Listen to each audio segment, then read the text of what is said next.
السلام علیکم ورحمۃ اللہ وبرکاتہ۔ الحمدللہ والصلاة والسلام علی رسول اللہ وبعد۔ محترم سامعین، صبح کے وقت پڑھنے کی ایک اور دعا ہے جس کے بارے میں اللہ کے نبی جناب محمد رسول اللہ صلی اللہ علیہ وسلم نے فرمایا کہ جو شخص صبح کے وقت یقین کے ساتھ اس دعا کو پڑھ لے، اگر وہ شام ہونے سے پہلے پہلے دن کے کسی بھی وقت میں مر جاتا ہے تو وہ جنت میں داخل ہو۔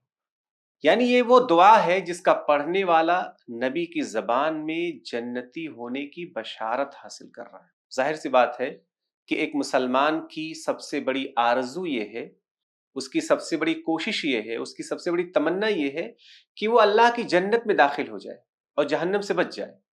اور یہ دعا پڑھنے والے کے لیے اللہ کے نبی صلی اللہ علیہ وسلم نے جنت میں داخلے کی بشارت سنائی ہے۔ لہٰذا ہمیں اس دعا کا یقین کے ساتھ اہتمام کرنا چاہیے۔ اس دعا کا نام سید الاستغفار بتایا گیا ہے۔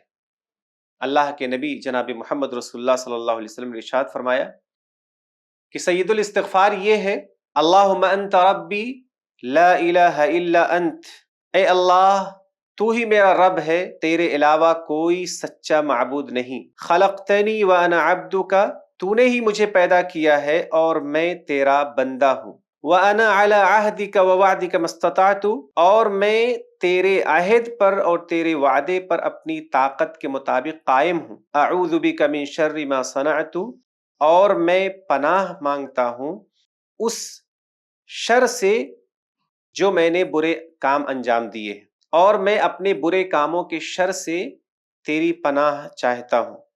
أَبُوءُ لَكَ بِنِعْمَتِكَ عَلَيَّ، اور میں تیرے لیے تیری مجھ پر جو نعمتیں ہیں اس کا اقرار کرتا ہوں۔ وَأَبُوءُ لَكَ بِذَنبِي، اور تیرے لیے میں اپنے گناہوں کا اقرار کرتا ہوں۔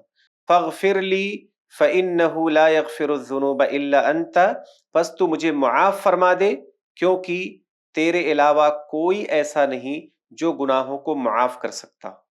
یہ وہ دعا ہے سید الاستغفار جس کے پڑھنے والے کے لیے اللہ کے نبی صلی اللہ علیہ وسلم نے جنت کی بشارت دی ہے۔ ہمیں اس دعا کا ہر صبح کے وقت خصوصی طور پر دھیان سے اہتمام کرنا ہے، کیونکہ اس دعا کی بشارت کے ساتھ ساتھ اللہ کے نبی صلی اللہ علیہ وسلم نے ایک کنڈیشن لگائی ہے، اور وہ کنڈیشن ہے کہ آپ کو اس دعا کے مضمون پر یقین ہونا چاہیے، یعنی شک نہیں ہونا چاہیے۔ اس لیے اس دعا کا جب تک آپ معنی نہیں سمجھیں گے تب تک آپ کے دل میں یقین پیدا نہیں ہوگا۔ اس دعا کے جملوں پر آپ غور کیجئے۔ سب سے پہلا جملہ ہے اللہم انت ربی، اے اللہ تو ہی میرا رب ہے، یعنی پالنے والا، پرورش کرنے والا، میری حفاظت کرنے والا، مجھ کو پیدا کرنے والا، میری ساری ضرورتیں پوری کرنے والا۔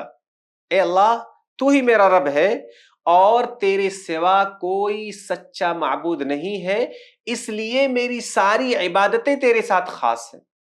یعنی اللہ رب العالمین کی ربوبیت کا اور اللہ تعالیٰ کی الوہیت کا اقرار ہے۔ اس کے بعد فرمایا خلقتنی وانا عبدک، اے اللہ تو نے مجھے پیدا کیا ہے اور میں تیرا بندہ ہوں۔ میری زندگی کا مقصد، میرا پورا کام ہی دراصل تیری بندگی کرنا ہے، تیرے سامنے جھکنا ہے، تیری فرما برداری کرنا ہے، تیری رضا تلاش کرنا ہے۔ اے اللہ میں تیرا بندہ ہوں، اور اے اللہ میں تیرے عہد پر اور تیرے وعدے پر اپنی طاقت کے مطابق قائم ہوں۔ اللہ رب العالمین کا عہد کیا ہے؟ اللہ تعالیٰ نے جو فرائض عائد کیے ہیں اور جو محرمات نازل فرمائے ہیں، اسلام کے جو احکامات ہیں، وہی دراصل اللہ رب العالمین کا عہد ہے۔ جب ایک مسلمان کلمہ لا الہ الا اللہ محمد رسول اللہ کا اقرار کرتا ہے تو وہ دراصل اللہ رب العالمین کے ان تمام احکامات پر عمل کرنے کا وعدہ کرتا ہے۔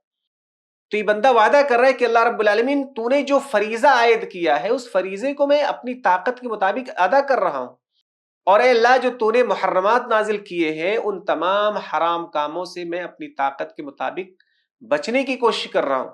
اے اللہ میں تیری طرف سے نازل کردہ جو احکامات ہیں ان احکامات پر عمل کرتا ہوں، اس کے مطابق اپنی زندگی گزارتا ہوں، اور میں اس سلسلے میں میری جتنی طاقت ہے، میری جتنی استطاعت ہے اس کے مطابق میں اس پر عمل کر رہا ہوں۔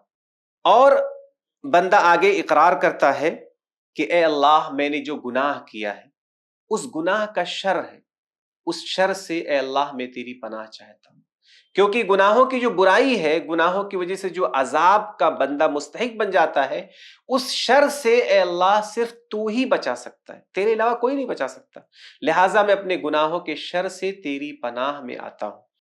اسی طرح سے بندہ کہتا ہے کہ اللہ رب العالمین جتنی نعمتیں میرے پاس ہیں، ان تمام نعمتوں کے سلسلے میں اقرار کرتا ہوں کہ وہ ساری کی ساری نعمتیں صرف تو نے ہی دی ہیں، وما بکم من نعمت فمن اللہ، کہ تمہارے پاس جتنی ساری نعمتیں ہیں وہ سب اللہ کی جانب سے۔ تو بندہ اقرار کرتا ہے کہ اللہ تعالیٰ میرے پاس جتنی نعمت ہے، چاہے وہ مال ہو، اولاد ہو، بچے ہوں، صحت ہو، گھر ہو، سکون ہو، علم ہو، جتنی بھی نعمتیں ہیں اللہ رب العالمین تیری ہی جانب سے۔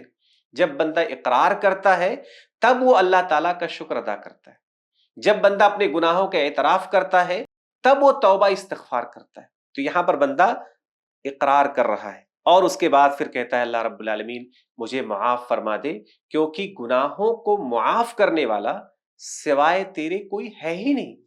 اس دعا کے اندر اللہ کے نبی صلی اللہ علیہ وسلم نے جس انداز سے دعا سکھلائی ہے، یہ بہت ہی اعلیٰ ترین اور بہت ہی بہترین اسلوب میں آپ نے یہ دعا سکھائی ہے، اسی لیے مغفرت کی اس دعا کا نام سید الاستغفار رکھا ہے۔